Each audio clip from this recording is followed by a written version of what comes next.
Olha só que curioso. Às vezes, uma coisa super simples, tipo uma tigela de castanha de caju num jantar, pode acabar revelando um segredo sobre como a gente funciona, como a gente toma decisões. Parece estranho, né? Mas essa história é real e tem muito a nos ensinar. Essa história quem conta é o economista Richard Thaler. Ele estava lá, num jantar com colegas, todos economistas também, e resolveu botar uma tigela de castanha de caju na mesa antes do prato principal chegar. E o que aconteceu? Bom, exatamente o que a gente podia imaginar. As castanhas fizeram um sucesso até demais. Em pouco tempo, metade da tigela já tinha ido embora. Todo mundo ali corria o risco de perder o apetite para o jantar de verdade. Aí o Tyler, percebendo o perigo, fez uma coisa bem simples. Ele pegou a tigela e levou para a cozinha. Simples, né? Mas o que ele não esperava foi a reação da galera quando ele voltou. Em vez de reclamarem, todo mundo agradeceu. Foi um alívio geral, de verdade. E aí que a coisa fica interessante. Peraí, por que alguém ficaria feliz de ter uma opção a menos, de ter uma escolha retirada? Isso vai contra tudo que a gente pensa sobre liberdade, sobre ter mais opções, não é mesmo? Pois é, esse comportamento estranho dos convidados bota em xeque duas visões de mundo. De um lado, o ser humano de carne e osso, com suas vontades e fraquezas. Do outro, a figura do economista, que enxerga o mundo de uma forma bem mais racional. Na economia clássica, a regra é clara: quanto mais opções, melhor. Sempre. A lógica é que, se alguém não quisesse mais castanhas, era só parar de comer. Simples assim. Mas o que aconteceu naquele jantar mostra que, na prática, a coisa não é tão preto no branco. E aqui o conflito fica escancarado. O lado humano pensa: nossa, ainda bem que ele tirou, porque se aquelas castanhas continuassem aqui, eu com certeza ia comer mais. Já o lado economista fica coçando a cabeça. Ué, mas se vocês queriam comer, por que tirar a opção foi bom? Não faz o menor sentido. Fica claro que a lógica puramente racional não consegue entender o problema do autocontrole. Para a gente conseguir desvendar esse mistério, a gente precisa falar de um conceito da psicologia que explica tudo isso.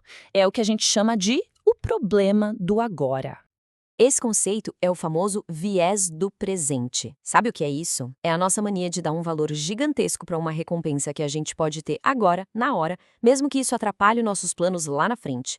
O nosso eu do presente muitas vezes atropela o nosso eu do futuro. No caso do jantar, o prazer de comer mais uma castanha agora era muito, mas muito mais forte do que o plano de guardar o apetite para o jantar que viria depois.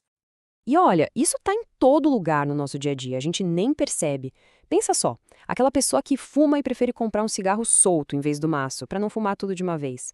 Ou quem tá de dieta e faz questão de não ter sorvete em casa. Até uma coisa boba como colocar o despertador bem longe da cama. É uma tática contra o nosso eu do agora, aquele que só quer mais 5 minutinhos de sono. E essa ideia não é nenhuma novidade, viu? Séculos atrás, o próprio Adam Smith, que é tipo o pai da economia, já falava sobre esse conflito interno, essa briga entre o nosso desejo imediato e a nossa capacidade de planejar a longo prazo. Mas o mais interessante é que, apesar de muita gente ter esse viés do presente, o jeito que cada um lida com ele é diferente. E isso basicamente divide as pessoas em dois grupos. A diferença? Autoconsciência. Primeiro, tem o grupo dos ingênuos.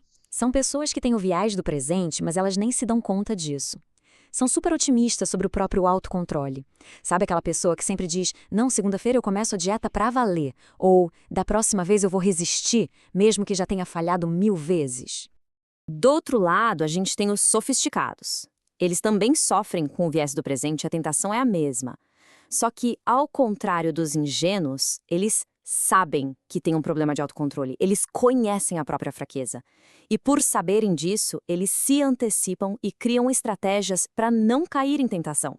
Essa comparação deixa a diferença bem clara. O ingênuo pensa: na próxima eu vou ter força de vontade. O sofisticado já pensa diferente. Eu sei que minha força de vontade vai falhar, então é melhor eu nem me colocar nessa situação. É uma mudança total de perspectiva no planejamento. Essa tabela resume a ideia perfeitamente. Na prática, o autocontrole dos dois grupos é baixo. A tentação afeta todo mundo. A grande virada de chave está na percepção. O ingênuo acha que tem um autocontrole de ferro. Já o sofisticado é realista. Ele sabe das suas próprias limitações. Ok, mas e aí? O que essa diferença toda entre ingênuos e sofisticados quer dizer na prática? Qual é a grande lição por trás do poder da autoconsciência?